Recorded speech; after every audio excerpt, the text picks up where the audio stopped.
In the afternoon hours of July 21st, 2018, a man named James Blackledge was riding his motorcycle along Island Forks Road in the serene neighborhood of Lake Wylie, South Carolina. Suddenly, he was startled by a woman running from her house, frantically calling for help. Alarmed by her distress, he immediately dialed 911. Public Safety Communications, this is Amber. Yes, ma'am. I'm down at Lake Wylie, 4506 Island Forks Road. I was just riding by, and a woman came running out and said her husband fell down the steps and she thinks he's dead. So we need an ambulance. I think he might be gone. Okay, but I do have everyone coming lights and sirens. I know you don't want to bother her. Has he been sick recently? He said he had vertigo. About how long? About how long? Only a few minutes, yes, sir. They've been en route since you gave me the address. While James reported the situation, Lana raced to the doorstep of another house, desperately seeking more help. Her neighbor, a man named Terry, answered the door. He then accompanied her back to the scene. Within minutes, emergency responders arrived at 4506 Island Forks Road. Once they arrived, they met the frantic woman at the door, still begging for help. They promptly assured her that everything will be okay, and then asked her name. She told them her name was Lana Clayton. Upon entering the house, paramedics were met with a chilling sight. By the front door, at the bottom of a staircase, Lana's 64-year-old husband, Steve Clayton, was lying on the floor unresponsive. After providing immediate first aid and CPR, they realized that they were too late, and Steve had already passed away. Lana told first responders that she suspected that Steve had suffered from a heart attack. Apparently, she had last seen her husband lying in the bedroom at around 11 a.m. But after working in the yard for 2 hours, she walked into the house and discovered Steve collapsed at the bottom of the stairs. She also mentioned that Steve had been experiencing vertigo and dizziness for about 3 days, and she wondered if this could be the reason for his sudden collapse. By 1:30 p.m., just 2.5 hours after she saw him content in his bed, Steve was pronounced dead. Soon after, the coroner performed a thorough inspection of Steve's lifeless body, and while doing so, Lana's neighbor Terry spoke to an officer outside, reiterating Lana's story. He seemed slightly suspicious of the situation, so he also urged them to make sure her statements added up. Just kind of having guilt trips about not checking on him. Just take a look to see if you see any signs of him falling or anything. Okay. Anything was okay? Pretty much. The deputies then looked over the rest of the house, searching for any clues that could shed light on the situation. They first went upstairs and checked Steve's bedroom, which appeared to be fairly clean, but did align with Lana's story that he was sleeping up there. The comforter was missing from the bed, but that's because Lana grabbed it to put over Steve. They then continued their search through the main hallway and dining room. Still, nothing stood out as unusual, and officers were inclined to believe that this was just an unfortunate accident. You can't blame yourself for any of this. Oh, no, not at all.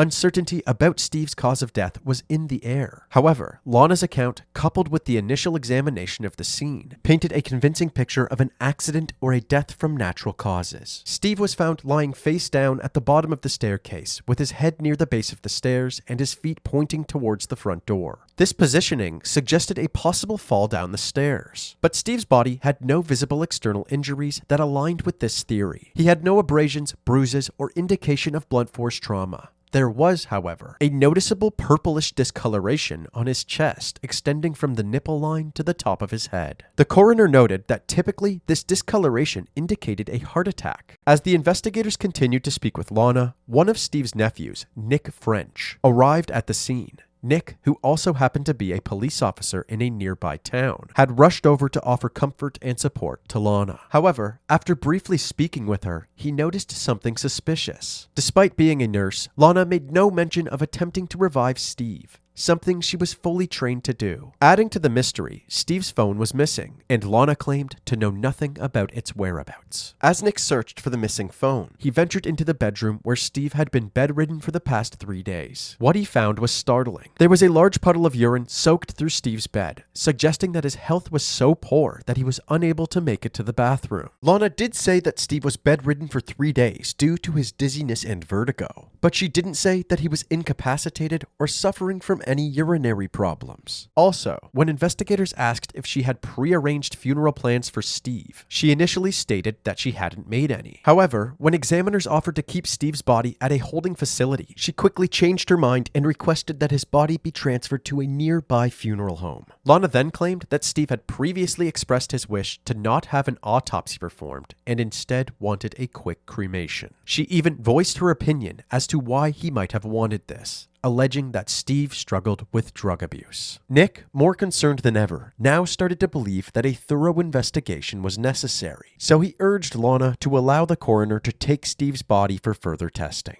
I would do that. Why not? Of course, Lana declined Nick's request. She then changed the subject, asking if somebody can pray over Steve. Is it allowable to have somebody pray over it? Oh, yes, ma'am. So if there's someone you want to call.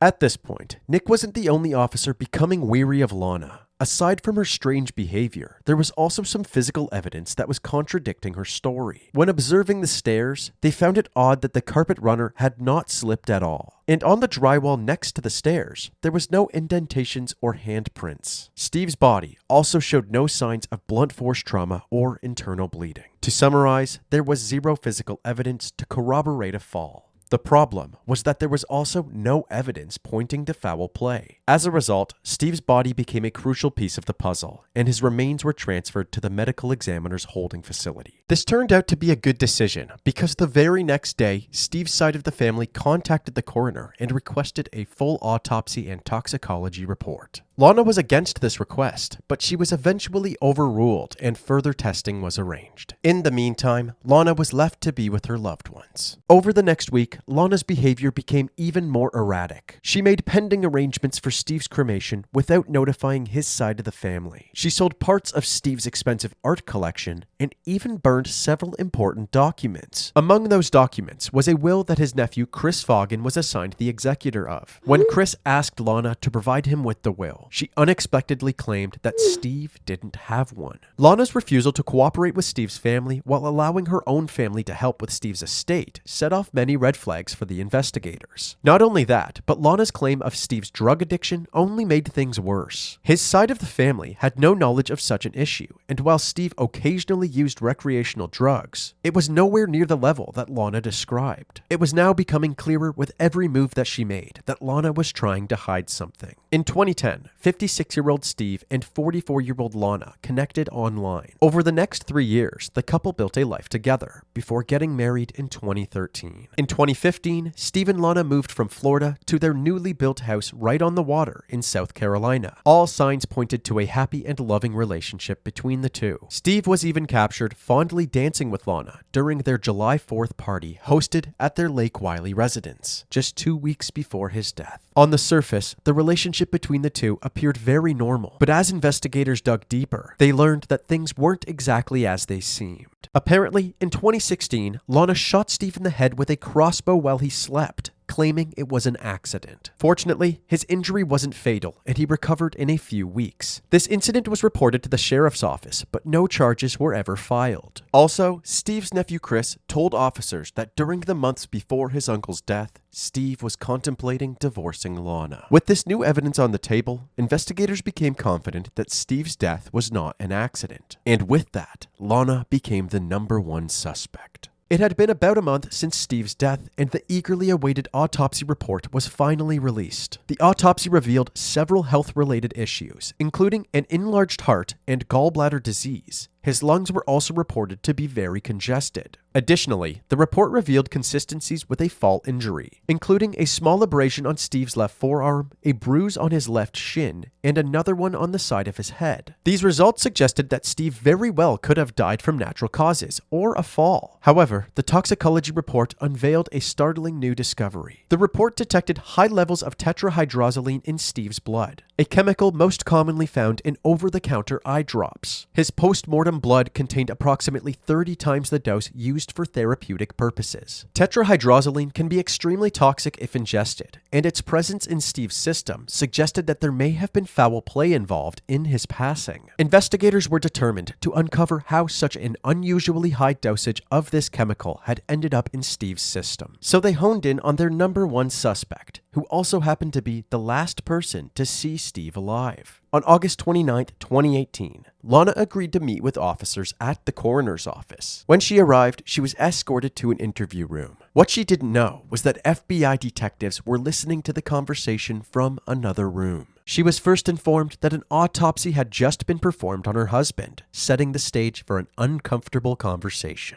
So first things, like I said, the pathologist asked some questions. So can you go over his medical history?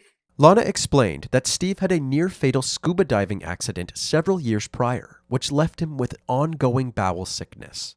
How long have you been dealing with vertigo? Years.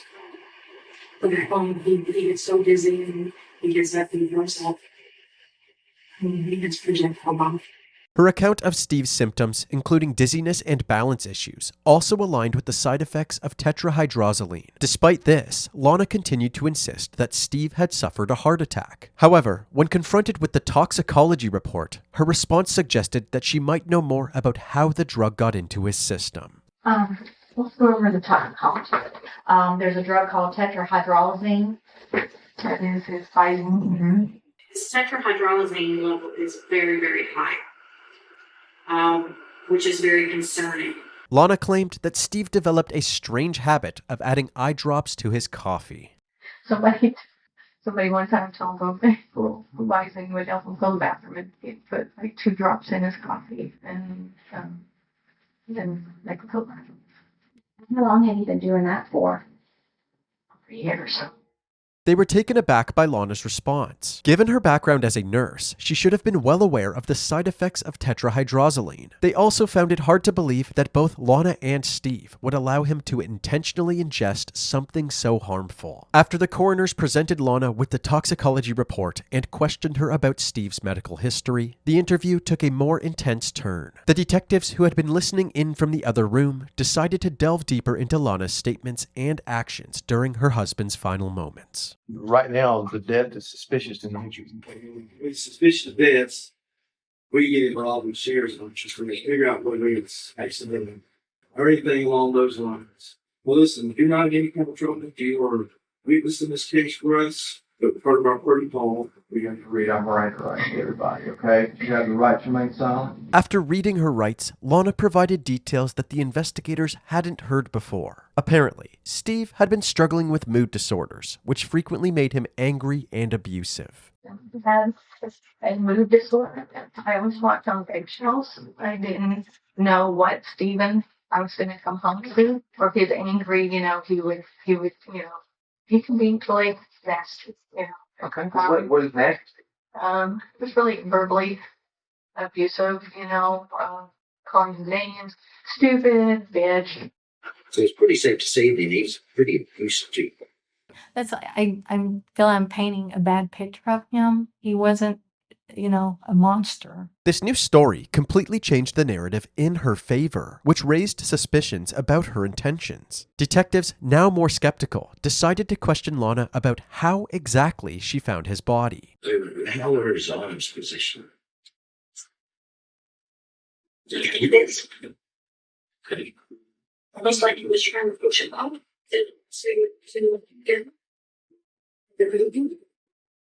did you try to move? Just grabbed it and tried to roll him. So I turned him on the side. So you were able to put him on the side? Yeah, like, Do you remember which side? right side, facing the door. So his right side was facing the door? Yeah. So he was on his side? On his side. His whole But body he had was on his side? He had his arm kind of tucked underneath him. I thought you said that he was in a position where he looked like he was pushing himself up. How did his arm move over there? Sure. I don't know. I don't know. I feel like I'm confusing you. And that's fine. That's what we want you to do. We weren't there, so. Yeah. The door was right here. And the stairs were like right here. And when I came in, it was kind of. So it's kind of like that. Lana's demonstration was inconsistent with the physical evidence. Steve was found face down when the paramedics arrived, contradicting her account. The coroner's findings indicated that performing CPR would have required moving him into a different position. Given Steve's size, 6'3" and 300 pounds, it seemed highly unlikely that Lana, given her own size, could have flipped him over and performed CPR effectively. Furthermore, Lana did not actually call 911. Instead, it was James, the biker that she ran to on the road. With holes in her story like a slice of Swiss cheese, detectives decided that now was the time to bring up the Visine. Did you make this coffee for him? No, he made us coffee.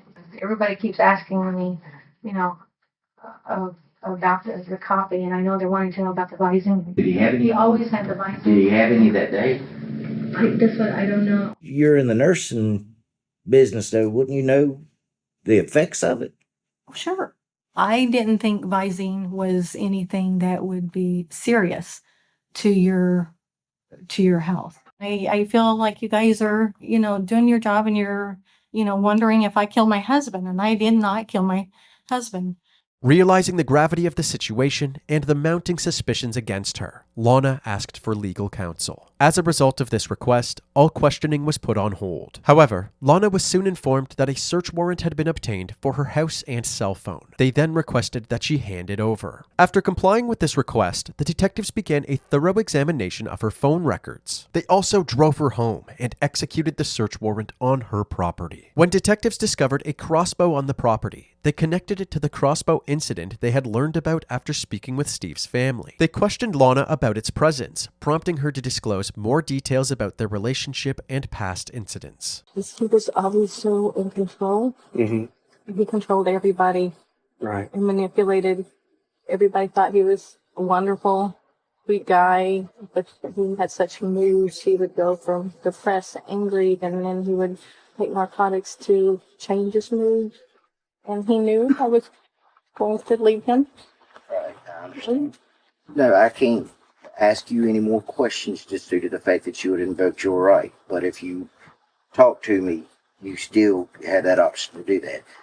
Does that make sense? Yeah. Feeling the pressure of the investigation and the mounting evidence, Lana revealed these details to the detectives, hoping to provide more context to the situation. I did not give him marijuana or Valium, Benadryl, any of those things. He took those.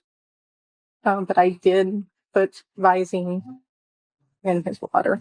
Lana had just admitted to administering Visine to Steve. This shocking revelation prompted detectives to continue their questioning of Lana. You're not going to jail tonight. However, I do want to find out what has happened, what occurred, what led up to this. If you're willing to talk to me. I don't have any problem. Okay. Do you want to go inside and sit down? Yeah. So that way you'll be a little bit more comfortable. After Lana and the detectives entered the house, they listened as she continued to reveal the disturbing details of Steve's abusive nature. I told you a little bit about Steven, but it was worse than what I told you. He was verbally and physically abusive. He had hit me several times. When did this start? Probably right after we had moved in together. He did hit me in the face twice. Closed fist, open hand, or? Closed fist. Lana explained the earlier incident where she accidentally shot Steve in the head, claiming she had done so out of self-defense. I told him I wanted a divorce. And all this occurred? That was when I went to the police. In 2016, with the crossbow incident. Yeah, with the crossbow. I was trying to protect myself. Now that Lana was opening up, the detective redirected the conversation to the evening before Steve's death. And I know that you're just dumping it all out. Kind of tell me about what transpired on that evening. He said it was vertigo, and I don't know if it was drugs or if he did have vertigo or. And we're talking about Thursday prior to his death. Right, and all that was the same. I was taking care of him and everything, but I was still so angry with him. And my girlfriend at work told me, you want to get even with somebody, put Visine in their drink, it'll cause diarrhea. When I saw that Visine on the table at his bedside, I just took and squirted it. And what did you squirt it into? His water. Into his water? I think I put the whole thing in. See, the whole bottle? I think it did. Okay. I squeezed it hard. I was just angry. No, I just wanted him to have diarrhea. I wanted him to just be miserable. She adamantly stated that Steve's abuse caused her to act impulsively, but insisted that she never meant to kill him. What if I did kill him? What if I caused his death with the Visine? What's done is done. Okay? We need to worry about healing now.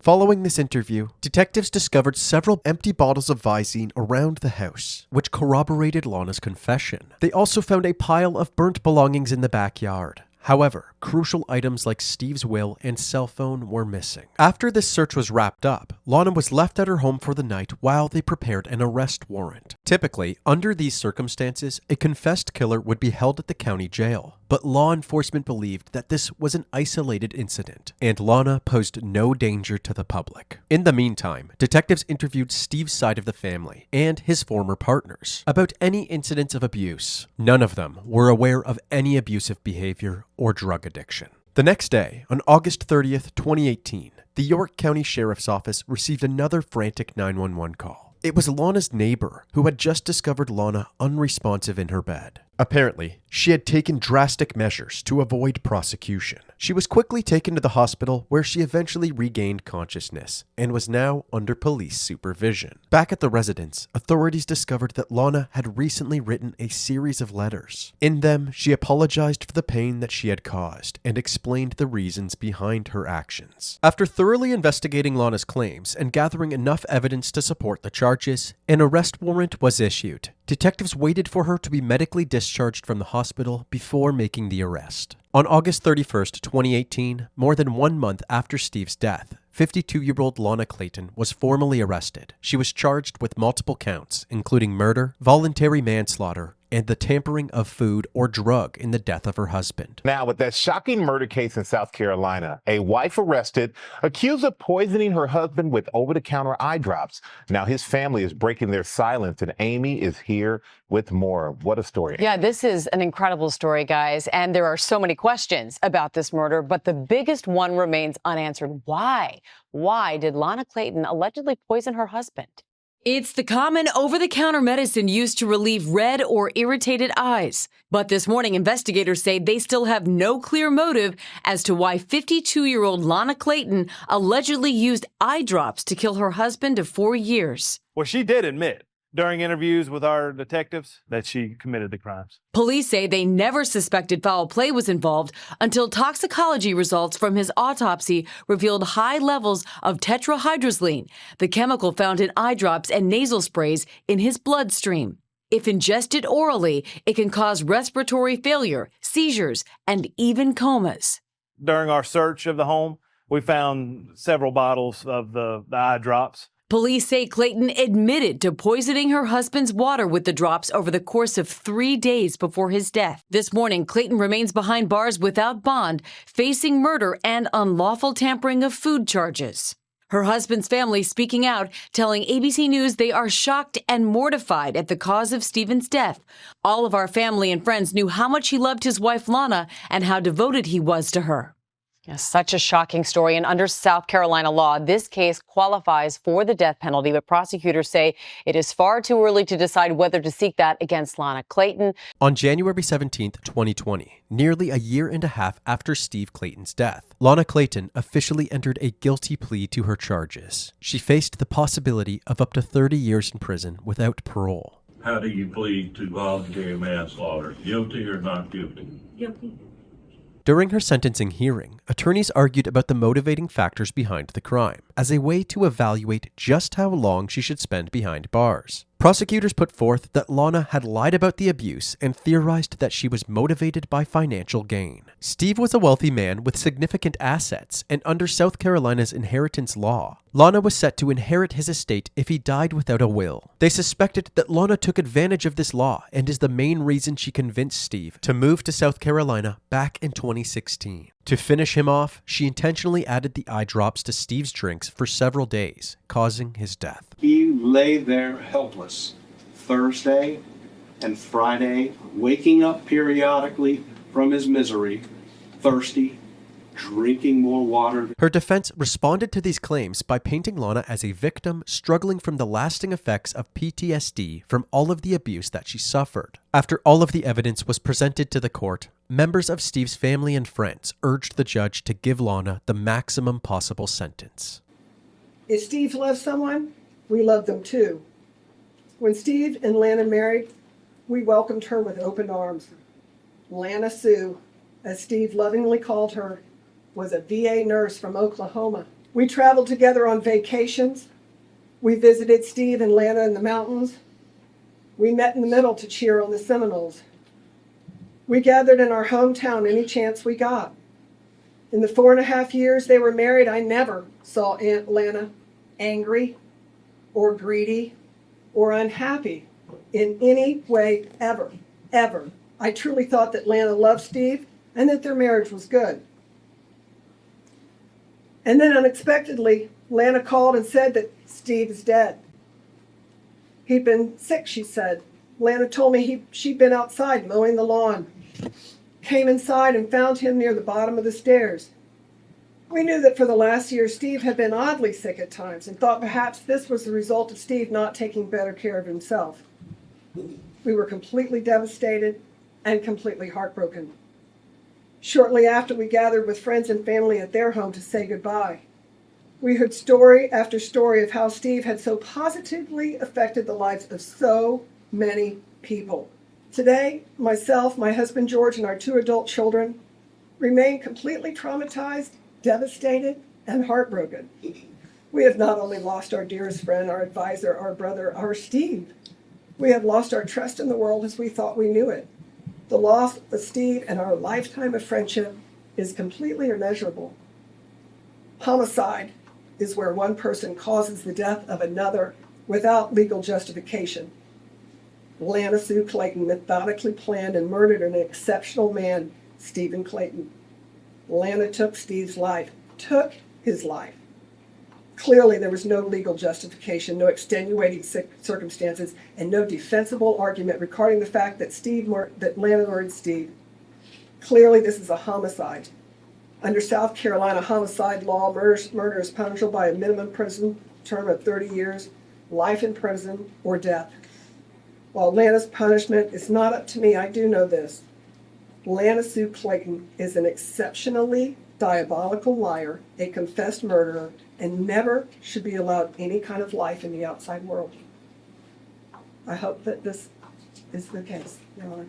Thankfully, following this heartfelt plea, Lana Clayton was sentenced to 25 years without parole. She was promptly escorted out of the courtroom and taken back to her cell. Lana Clayton is currently serving her sentence at the Leith Correctional Institution in Greenwood County, South Carolina.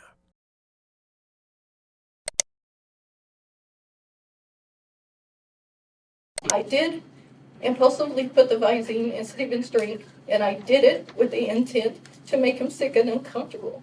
I was upset about the abuse and just wanted him to leave me alone. I never thought it would kill him. I had never heard of Visine being deadly.